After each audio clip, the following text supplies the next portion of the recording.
وقضى ربك ألا تعبدوا إلا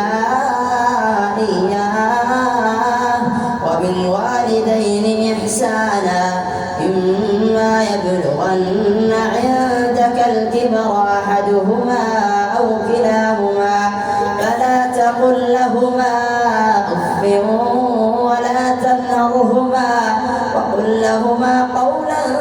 كريما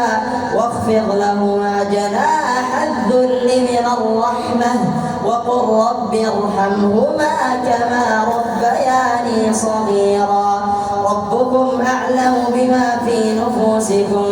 إن تكونوا صالحين فإنه كان للأوابين غفورا وآت ذا القربى حقه والمسكين وابن السبيل ولا تبذر تبذيرا